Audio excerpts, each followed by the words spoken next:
This happened on New Year's Eve, 2018.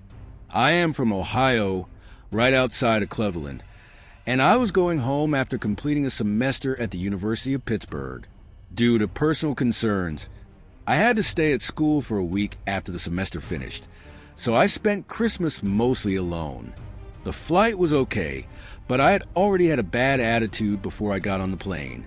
I'm a huge Browns fan, and while I was at the airport, the Browns dropped their final regular season game, dropping to 0-16, completely winless.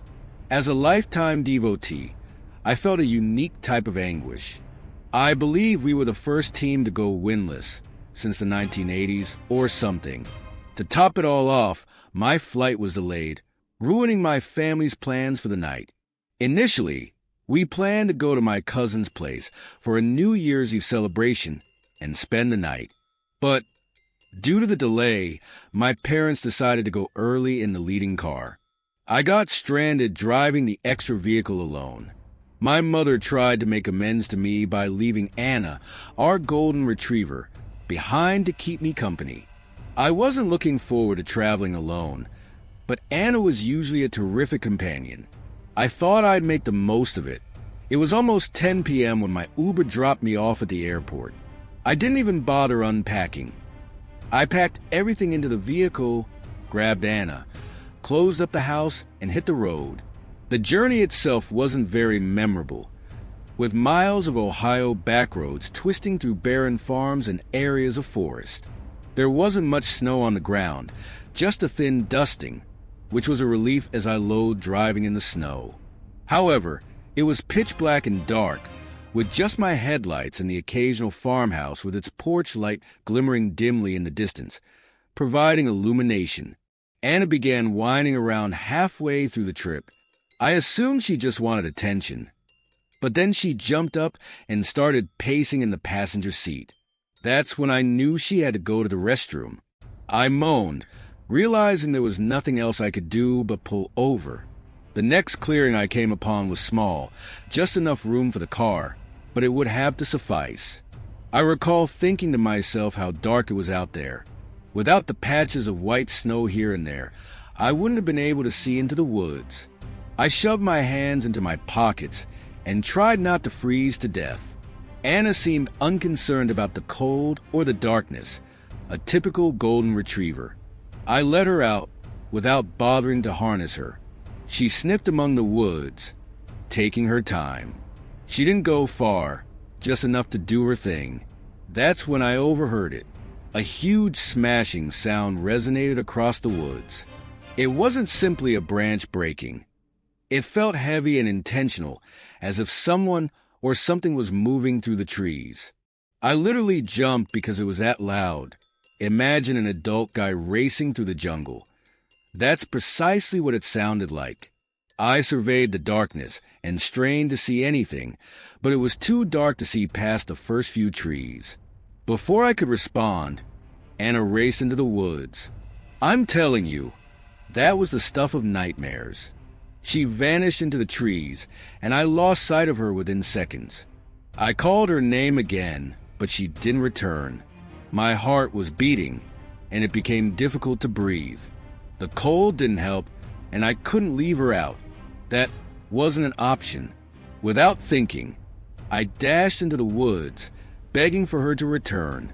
I didn't want to think about what she was after, so I just sprinted, allowing adrenaline to take control. The only light I had was my feeble phone flashlight and a slight covering of snow on the ground. It was so dark that I almost ran into the woods. I kept running, hoping to find her before she caught up with whatever was in there. I ran till my lungs gave out from the cold, causing me to take a rest. After nearly collapsing from tiredness, I leaned up against a tree and felt myself about to break down. I honestly wasn't sure what to do. I finally saw her. She was bent low, trembling, and slowly approaching me. Her tail was nestled firmly between her thighs. I'd never seen her like this before. I went to my knees and hugged her. Relief washed over me.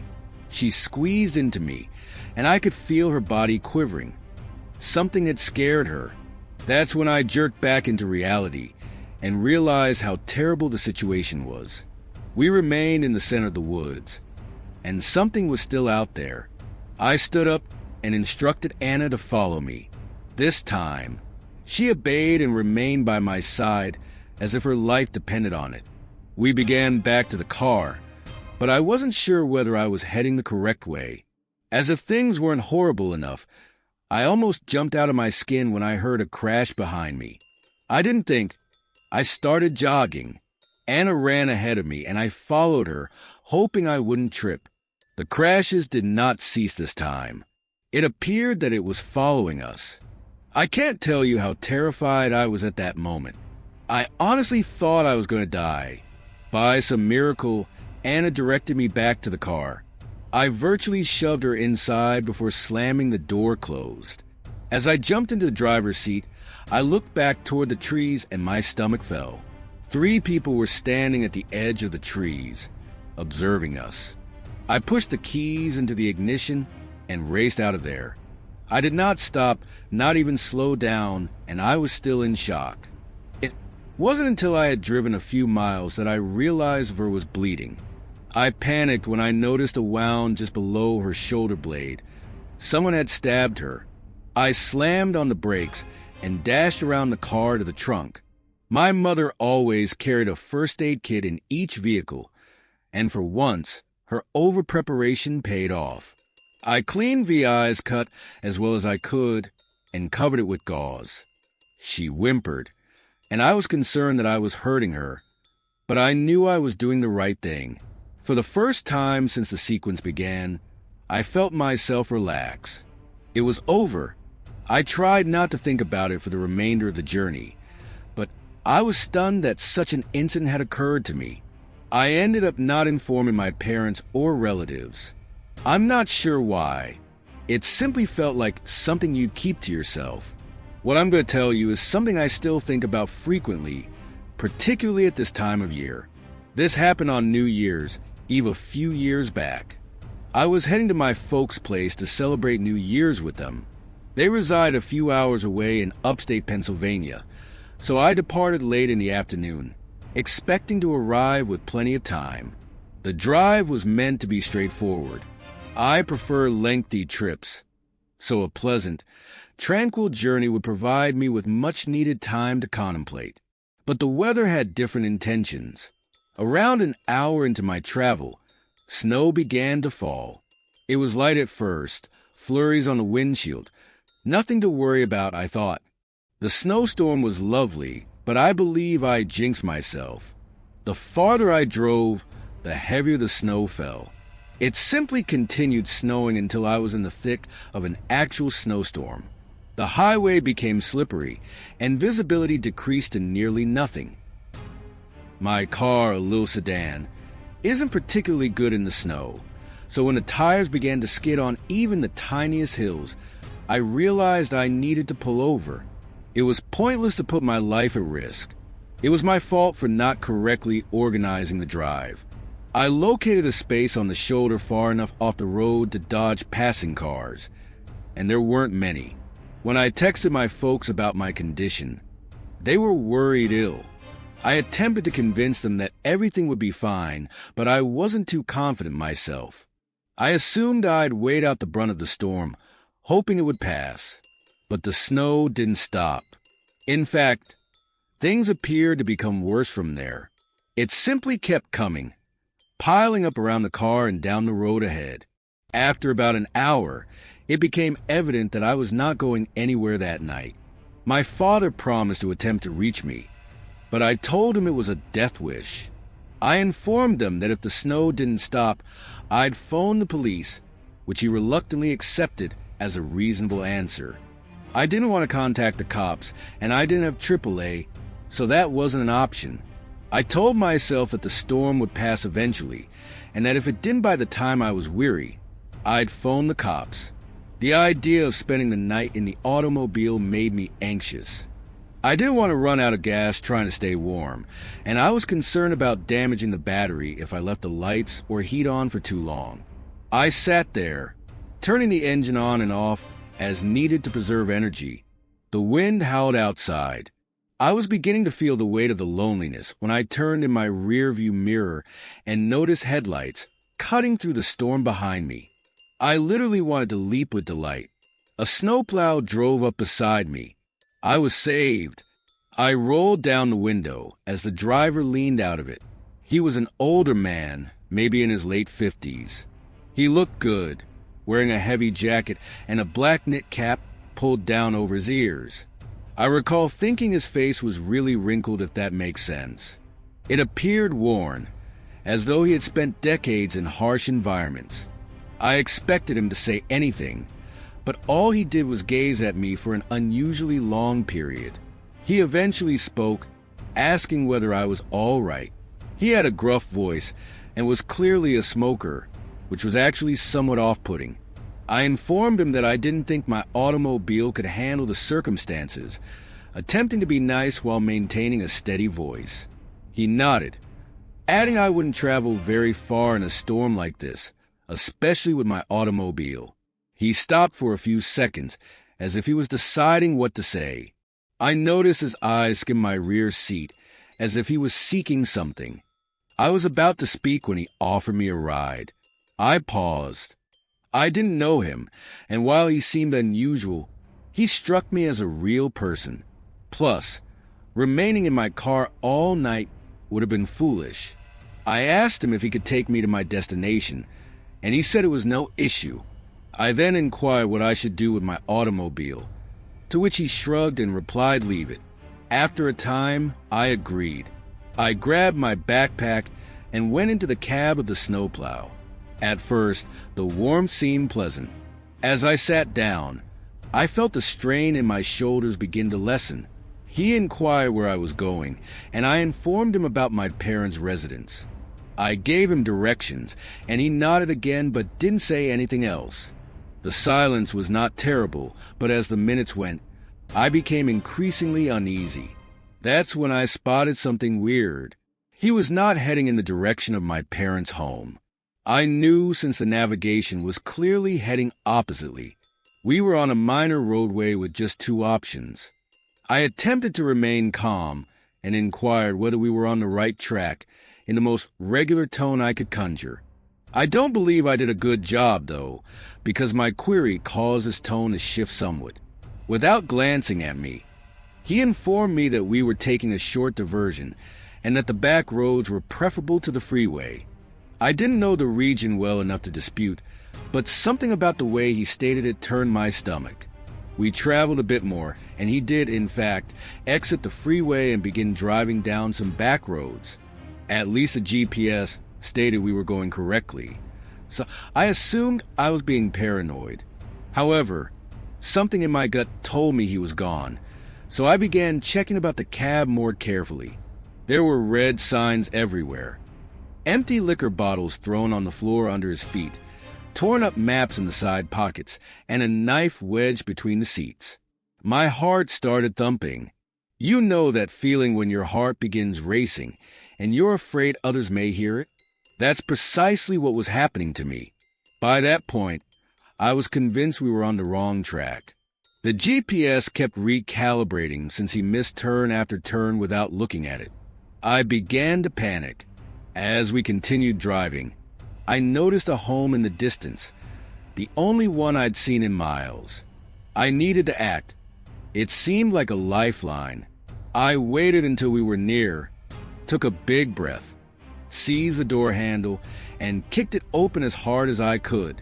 The frigid air hit me like a slap, but I refused to stop. I smashed onto the ground, feeling my legs swell with anguish. I didn't care, though. I rose to my feet and began racing towards the house. The man yelled at me.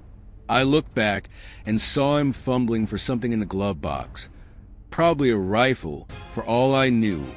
I did not glance back again.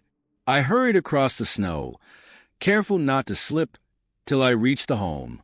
I hammered on the door, pleading for assistance. A man and a lady opened it and practically dragged me inside. I dropped to the floor, struggling to regain my breath. When I informed them what had happened, They didn't ask any questions. Instead, they contacted the police. By the time the officers came, the snowplow had vanished.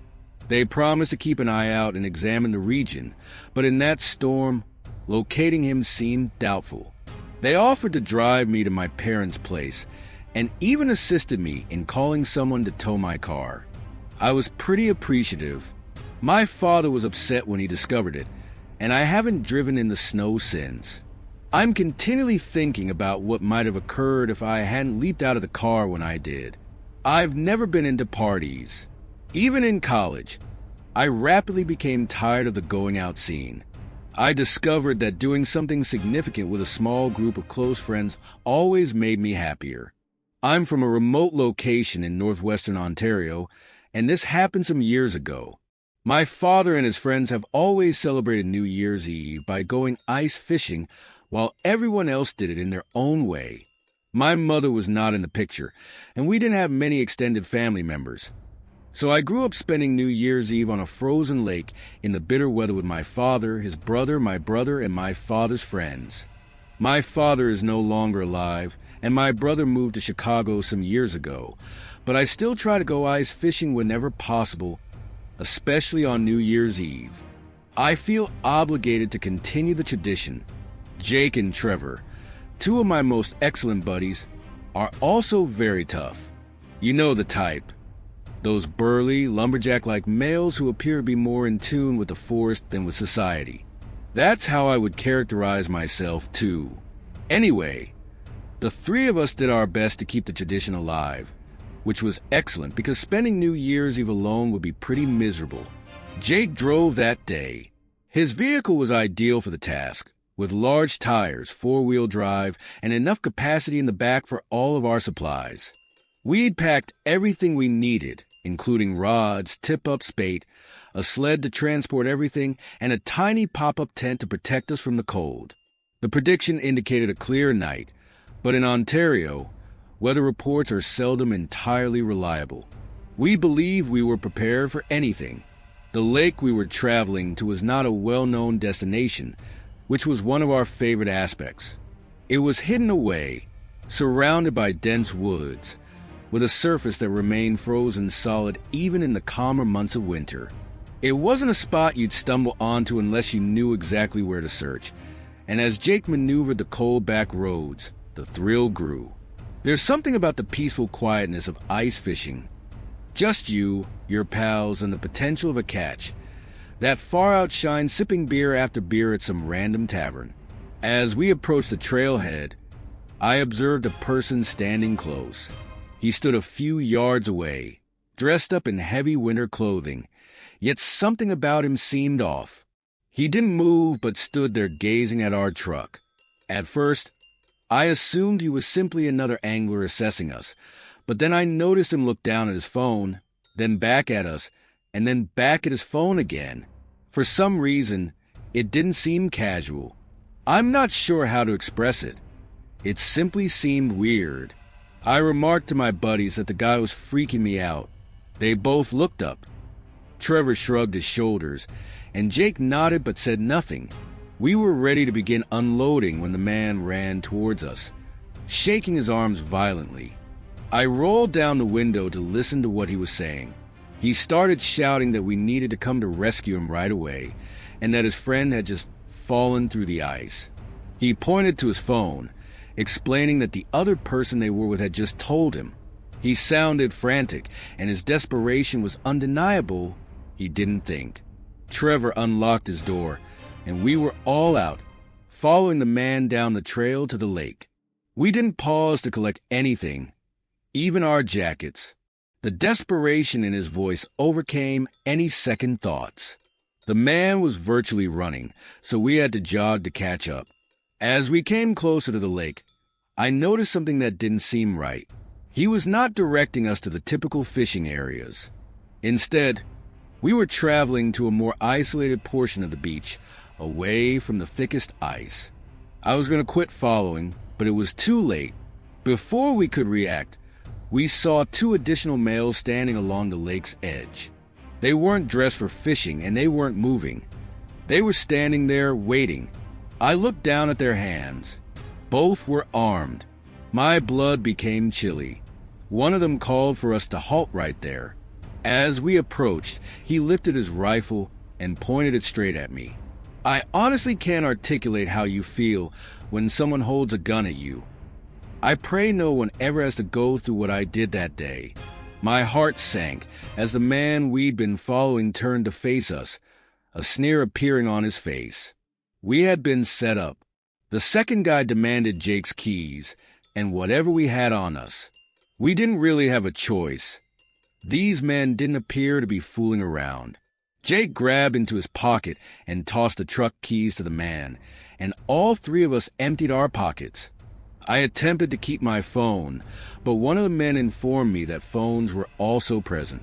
Jake claimed he was in the car, which they all laughed at.